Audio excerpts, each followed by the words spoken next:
Hello everyone, welcome to the YouTube channel of Learnify IQ. This is Meghna and we are going to start a new topic that is sexual reproduction in plants.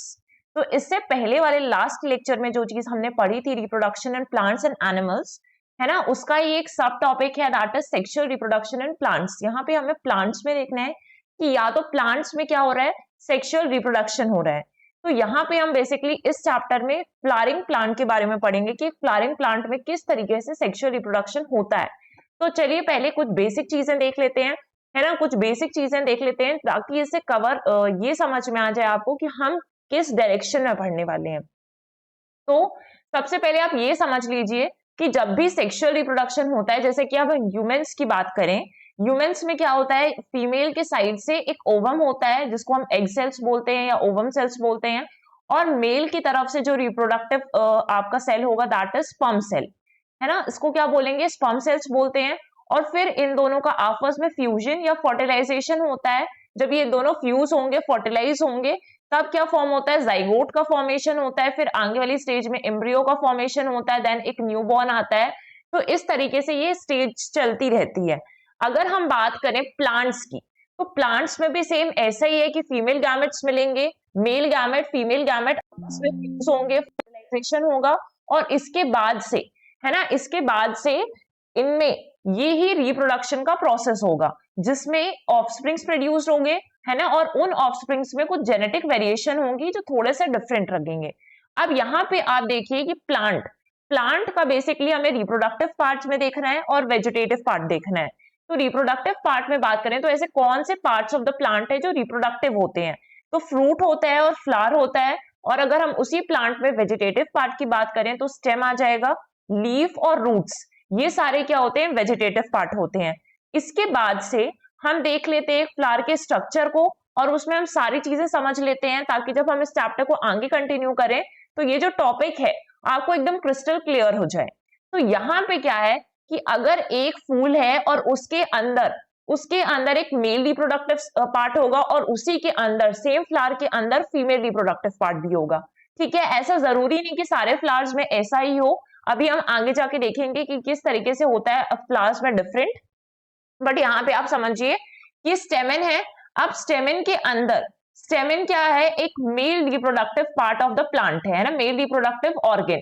कि एक flower के अंदर male reproductive organ को आप क्या कहोगे, स्टेमन कहोगे। और स्टेमन के भी क्या होते हैं, दो पार्ट्स होते हैं स्टेमन में, जैसे कि एंथर है और फिलामेंट है। एंथर तो अपर पार्ट हो गया, लेकिन फिलामेंट आप देखेंगे तो फिलामेंट एक ट्यूब लाइक स्ट्रक्चर है और इसका काम है कि दूसरे पार्ट्स से ये वाटर और न्यूट्रिएंट्स को कैरी करके कहां तक पहुंचाएगा, इस एंथर तक पहुंचाएगा। ठीक है, तो ये हो गया स्टेमन की बात। आ जाते हैं कार्पेल पे। तो कार्पेल क्या होता है, फीमेल रिप्रोडक्टिव ऑर्गन होता है। Carpel is female reproductive organ in a flower. ठीक, अब ये भी तीन पार्ट्स में डिवाइडेड है ना, तीन इसके सब पार्ट्स हैं, स्टिग्मा, स्टाइल एंड ओवरी। चलते हैं स्टिग्मा में। तो स्टिग्मा आपको सबसे ऊपरी पार्ट दिख रहा है और यही स्टिग्मा साइट ऑफ पॉलिनेशन कहलाता है। कि अगर पॉलिनेशन हो रहा है, पॉलिनेशन का प्रोसेस हो रहा है, तो ये साइट ऑफ पॉलिनेशन हो गया स्टिग्मा। इसके बाद बात करते हैं स्टाइल की।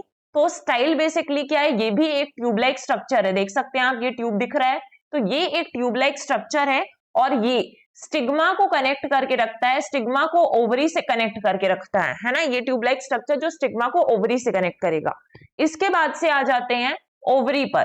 तो ओवरी क्या है भाई, ओवरी क्या है, इसके अंदर ओव्यूल्स प्रेजेंट होंगे, जो व्हाइट व्हाइट स्ट्रक्चर दिख रहे हैं ना, तो इसके अंदर ही ओव्यूल्स प्रेजेंट होंगे। और जैसे ही इनका फर्टिलाइजेशन होता है तो यही ओव्यूल्स जो है वो सीड के फॉर्म में बन जाते हैं, है ना। ऑफस्प्रिंग्स क्या कहलाएंगे, सीड्स कहलाएंगे। तो जो बीज बन रहे हैं इसके अंदर दैट इज आपका ओव्यूल। तो ये चीजें आपको याद रखना है कुछ बेसिक। इसके बाद आ जाते हैं सेपल में।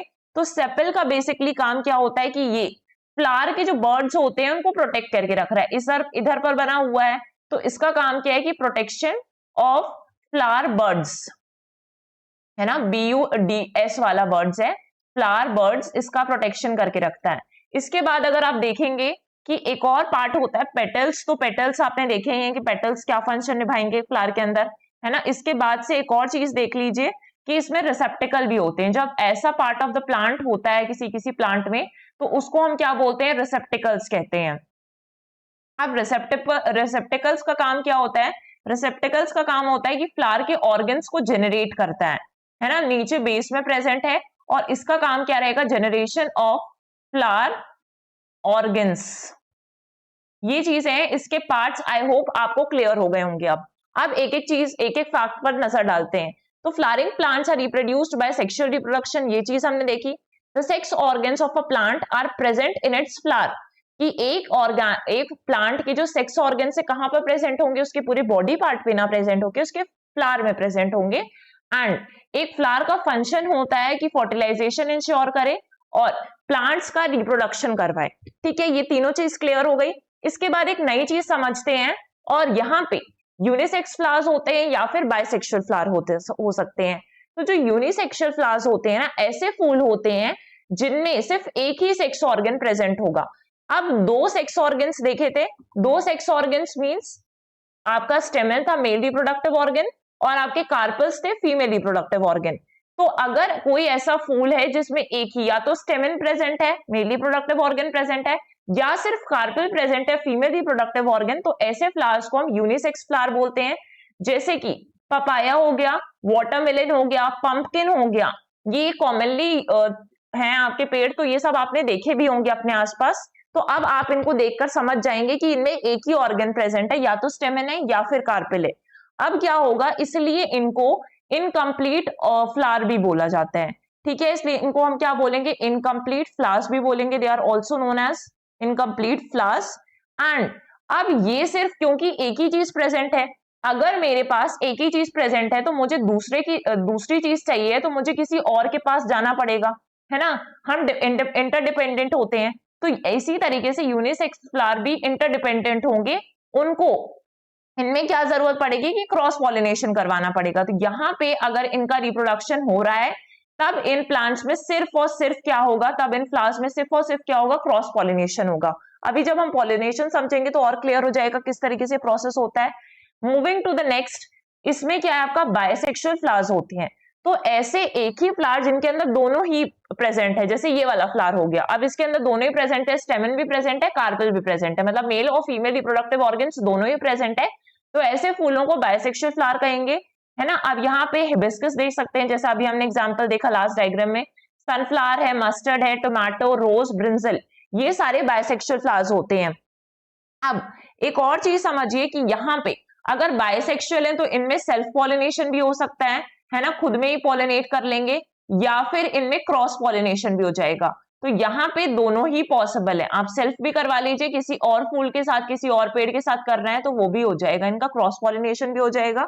अब यहाँ पे ये अलाउ करता है पॉलिनेट देमसेल्व्स, या तो खुद से पॉलिनेट कर पा रहे हैं मतलब सेल्फ पॉलिनेशन, या पॉलिनेट कर सकते हैं अनदर फ्लावर को भी ऑफ द सेम स्पीशीज होना चाहिए, लेकिन इसको कहेंगे क्रॉस पॉलिनेशन। एक और चीज अगर आप यहाँ पे देखेंगे यूनिसेक्स फ्लावर में, तो जो पोलन ग्रेन्स होते हैं ना, मेल से पोलन ग्रेन्स कहाँ पे ट्रांसफर हो जाते हैं? जो आपका स्टिग्मा है, फीमेल्स है ना, उसी का स्टिग्मा है, तो स्टिग्मा वाले पार्ट में ट्रांसमिट हो जाते हैं। यही चीज हमने देखी। इसके बाद थोड़ा सा स्ट्रक्चर देखते हैं और कुछ बेसिक चीज समझ लेते हैं। जैसे आपको पता होना चाहिए कि पोलन ग्रेन क्या है, बार बार टर्म यूज कर रहे हैं, तो पोलन ग्रेन टर्म को समझ लेते हैं। अब इस तरीके से आपको इस डायग्राम में दिख रहा होगा कि अब इसके पार्ट्स तो इतने इंपॉर्टेंट नहीं है कि आप हर एक बेसिक चीज समझे, बस यहाँ पे एक पोलन ग्रेन याद रखिए कि पोलन ग्रेन एक माइक्रोस्कोपिक स्ट्रक्चर होता है, ठीक है, जो प्रोड्यूस करता है मेल गैमेट्स को। ये क्या करता है? मेल गैमेट्स को प्रोड्यूस करता है इन सीड प्लांट्स, जिनमें भी सीड है ना, ऐसे प्लांट्स जिनमें सीड्स प्रेजेंट है, तो वहां पर ये पोलन ग्रेन होंगे, माइक्रोस्कोपिक स्ट्रक्चर्स होंगे। आप देख सकते हैं पिस्टिल वाला पार्ट जिसमें स्टग्मा, स्टाइल और ओव्यूल और ओवरी आता है, मतलब कार्पेल वाला पार्ट, एंड स्टेमन भी देख सकते हैं, एंथर आएगा, ANTHER होगा, ठीक है, एंथर होगा एंड फिलामेंट होगा। फिर इस तरीके से सारे पार्ट्स यहाँ पर बने हुए हैं। तो ये फ्लावर की एनाटॉमी है। इसके बाद देखिए कि जो पॉलिनेशन का प्रोसेस होता है, पॉलिनेशन के प्रोसेस को समझ लेते हैं यहाँ पर अच्छे से। तो ये आप डायग्राम से आपको बहुत अच्छे से क्लियर हो जाएगा कि डायग्राम से आपको समझ में आ रहा है किस तरीके से पॉलिनेशन हो रहा है। तो यहाँ पे आप देखेंगे कि ये जो फ्लावर है, इसका जो एंथर वाला पार्ट है उसमें पोलेंस प्रेजेंट होंगे। अब ये जो पॉलिनेटर है, मींस कोई इंसेक्ट होगा, उसको हम पॉलिनेटर कह रहे हैं, ठीक है। विंड भी हो सकता है, वाटर भी हो सकता है, इस इंसेक्ट के अलावा ये पॉलिनेटर्स का काम कर सकते हैं। तो यहाँ पे ये क्या करेगा, यहाँ आया फ्लावर के ऊपर बैठा, उन पोलेंस को उठाता है और दूसरे सेम फ्लावर पे जाकर बैठता है, वहां पे पोलेंस को छोड़ देता है। तो इसके लिए इसके एंथर से मतलब मेल रिप्रोडक्टिव ऑर्गन से जो पोलेंस लेकर गया वो उसने कहाँ छोड़ दिया, स्टिग्मा में छोड़ दिया, जो कि एक फीमेल रिप्रोडक्टिव ऑर्गन है। फिर यहाँ पे जाके इसका फर्टिलाइजेशन होगा और फर्टिलाइजेशन से बेसिकली जो ओव्यूल्स है वहां पर सीड का फॉर्मेशन हो जाएगा। ठीक है, ऐसे बीज बन जाते हैं यहाँ पर। तो इस तरीके से क्या हुआ, पॉलिनेशन हुआ। Pollination is the act of transferring pollen grains from the male anther of a flower to the female stigma। ये प्रोसेस देख लिया। The main methods of pollination are wind के थ्रू हो सकता है, एनिमल्स के थ्रू हो सकता है जैसे कि ये, या पानी के थ्रू भी हो सकता है।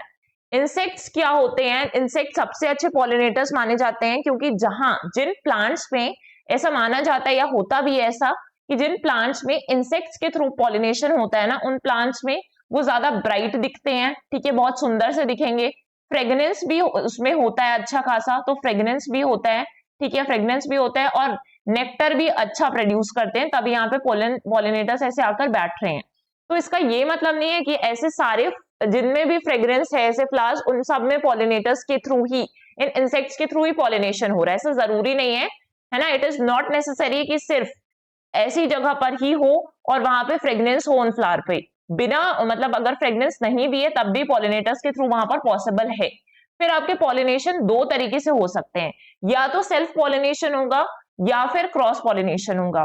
तो अगर सेल्फ पॉलिनेशन हो रहा है मतलब है ना, इसको क्या कहेंगे, ऑटोगेमी। ऑटोगेमी मतलब सेम ही प्लांट पे अगर पॉलिनेशन हो जा रहा है तो उसको हम ऑटोगेमी कहते हैं।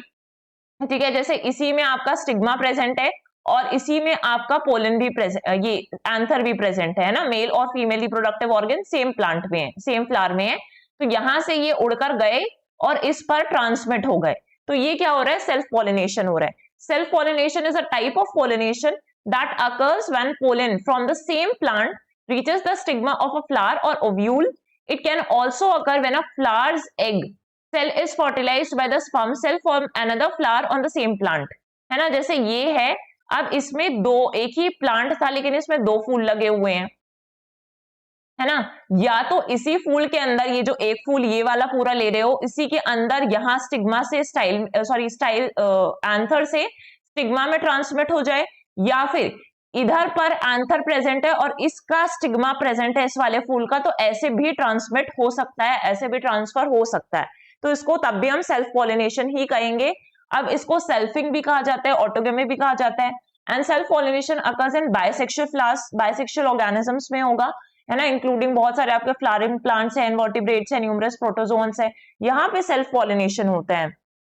तो ये चीज आपको क्लियर हो गई कि सेल्फ पॉलिनेशन क्या होता है। अगर हम बात करें क्रॉस पॉलिनेशन की, तो मतलब अब क्या हो रहा है कि एक फूल से दूसरे प्लांट के फूल पे जब जा रहा है ना, तो क्या होगा, क्रॉस पॉलिनेशन होगा। Is the process of transferring pollen from one flower, एक फ्लावर से पोलन निकले, है ना, उसके स्टेम, ये आपके स्टेमन वाले पार्ट मतलब एंथर वाले पार्ट से पोलेंस को लेकर गया, दूसरे फ्लावर के स्टिग्मा पे लेकर जा रहा है, मतलब दूसरे प्लांट का फ्लावर, है ना, सेम स्पीशीज का, उस पे लेकर जा रहा है, तो क्या हो रहा है, क्रॉस पॉलिनेशन हो रहा है। Naturally with the help of wind की हेल्प से हो जाएगा या फिर इंसेक्ट्स की हेल्प से हो जाएगा। It can also be done by hand, है ना, हैंड से भी किया जाता है। जब हाइब्रिड वेराइटीज प्रोड्यूस करना होता है तो इस तरीके का पॉलिनेशन करवाया जाता है, क्रॉस पॉलिनेशन, है ना, ताकि हमें डिजायर्ड ट्रेट्स अचीव हो सके। तो ये कहां कहां पर होता है, आपके स्ट्रॉबेरीज में हो गया, एप्पल्स, ग्रेप्स, इन सब में क्रॉस पॉलिनेशन होता है। And the offspring that result from cross pollination, उनको क्या कहा जाता है, हाइब्रिड कहा जाता है। ठीक है, इनको क्या कहा जाएगा, हाइब्रिड कहा जाएगा। फिर इसके बाद से आपका सेक्सुअल रिप्रोडक्शन का प्रोसेस है। अब सेक्सुअल रिप्रोडक्शन में वही चीज है कि फ्यूजन हुआ मेल और फीमेल रिप्रोडक्टिव सेल्स या गैमेट्स का, है ना, और sexual reproduction typically involves the transfer of pollen containing male gametes from the male reproductive organs anthers to the female reproductive organs stigma of the same or another flower, leading to the fertilization and formation of seeds। जैसे ही आपका fertilisation का process हुआ, है ना, fertilisation का process आप समझ रहे हैं ना, sexual reproduction that occurs after pollination and germination and it involves the fusion of male gametes, है ना, male gametes with female gametes। तो यही चीज होती है आपकी फर्टिलाइजेशन, और इसी को अगर फर्टिलाइजेशन है तो इसी को क्या कहा जाता है, it is also referred as generative fertilisation, क्योंकि कुछ ना कुछ जनरेट कर रहा है, सीड्स का फॉर्मेशन कर रहा है, इसलिए हम इसको जनरेटिव फर्टिलाइजेशन के नाम से भी जानते हैं। अब यहाँ आप डायग्राम में आ जाइए और इस चीज को समझिए। ये एक फ्लावर था जो कि मैच्योर हो चुका है काफी, अब इसके अंदर इतनी मैच्योरिटी आ चुकी है कि फर्टिलाइज करने के लिए रेडी है। तो इसके अंदर एग न्यूक्लियस है, स्पर्म न्यूक्लियस है और पोलर न्यूक्लियस भी है। अब ये क्या होगा, इसके बाद से जो पहली स्टेज होती है वहां पर जाइगोट का फॉर्मेशन होता है, फर्टिलाइजेशन हुआ इनका आपस में। अब ये दोनों फर्टिलाइज करके क्या बना लेंगे, जाइगोट का फॉर्मेशन करेंगे। जाइगोट से क्या होता है, यहाँ पे एंडोस्पर्म का फॉर्मेशन होता है, सीड्स वगैरह बन जाएंगे। फिर अब ये सीड बना, एक सीड बन गया, जैसे आप उसको नीचे लगाते हैं, नीचे लगता है तो उससे एक नया प्लांट निकलने लगता है। इस तरीके से सीड का जर्मिनेशन होता है, ये जर्मिनेट हुआ, अब इससे फूल निकलेगा, नेक्स्ट स्टेज में फ्लावर्स आने लगेंगे। फ्लावर पूरी तरीके से आ गए हैं, मतलब ये मैच्योर हो चुका है। तो जैसे ही मैच्योर हो जाएगा फिर वापस वही प्रोसेस करेगा कि यहाँ पे स्टेमेन आ गया और उसके बाद से एंथर वाले चीजें फिर से उसमें ट्रांसमिट होंगी स्टिग्मा में, और सेम प्रोसेस वैसे ही रिपीट होता रहेगा। ठीक है, एक और चीज आप यहाँ से समझिए क्लियरली कि जब फर्टिलाइजेशन होता है, फर्टिलाइजेशन हो जाता है तो जाइगोट किस में कन्वर्ट हो गया, एम्ब्रियो में, है ना। अगर जाइगोट किस में कन्वर्ट हो रहा है, आप देखेंगे यहाँ से कि जो आपका जाइगोट था फिर एम्ब्रियो में कन्वर्ट हो जाएगा, जैसे ये दिख रहे हैं। ठीक है, यहां से यहां कन्वर्जन हुआ, यहां से यहां कन्वर्जन हुआ। दूसरे स्टेज में जो एंडोस्पर्म था वो स्टोर कर देता है food materials of embryo, stored food materials of embryo का। तो यहाँ पे आप देख सकते हैं एंडोस्पर्म क्या है, स्टोर्ड फूड मटेरियल है एम्ब्रियोज का। फिर उसके बाद से क्या हुआ कि जो ओव्यूल था वो सीड्स में कन्वर्ट हो जाता है, और ओवरी जो है वो किस में कन्वर्ट हो जाती है, फ्रूट में कन्वर्ट हो जाती है। तो यही सारा प्रोसेस था फर्टिलाइजेशन का। अब मैंने जैसा कि बोला था कि ये टॉपिक बहुत ही छोटा सा है, तो बस इतना ही टॉपिक था, इसमें यही सारी चीजें समझनी थी कि एक फ्लावरिंग प्लांट में किस तरीके से यूनिसेक्स फ्लावर्स होते हैं या फिर बायसेक्सुअल फ्लावर्स हैं, उसके एग्जांपल्स हमने देखे। उसके एग्जांपल्स देखने के बाद हमने जो चीज समझी वो ये समझा कि एनाटॉमी कैसी है फ्लावर की। उसके बाद से हमने पॉलिनेशन समझा, पॉलिनेशन के बाद हमने टाइप्स देखी कि सेल्फ पॉलिनेशन कैसे हो रहा है, क्रॉस पॉलिनेशन कैसे हो रहा है। उसके बाद हमने सेल्फ वर्सेस क्रॉस देखा, आप यहाँ पे एक साथ देख सकते हैं, डिफरेंस आपको सीधा सीधा दिख जाएगा। बहुत ही इजी सा टॉपिक है, ठीक है, लेकिन आपके लिए साइंस पढ़ना जरूरी है। Either you are preparing for civil services और you are preparing for any other competitive exams, it is necessary कि आपको साइंस आनी चाहिए। ये सारी बेसिक चीजें हैं, ठीक है, जो साइंस बैकग्राउंड से उनको तो पता होगी, सारे लोग ही पढ़ते हैं, लेकिन जो लोग किसी और फील्ड से भी हैं सबके लिए साइंस पढ़ना उतना ही नेसेसरी है। तो आज के इस टॉपिक में बस इतना ही है। इस लेक्चर में पीडीएफ के लिए आप नोट्स, डिस्क्रिप्शन में लिंक मिल जाएगा, वहां से आप इसके नोट्स डाउनलोड कर सकते हैं और अपने सोर्स से भी उसको कॉम्प्लीमेंट कर सकते हैं। So that's it for today, thank you everyone.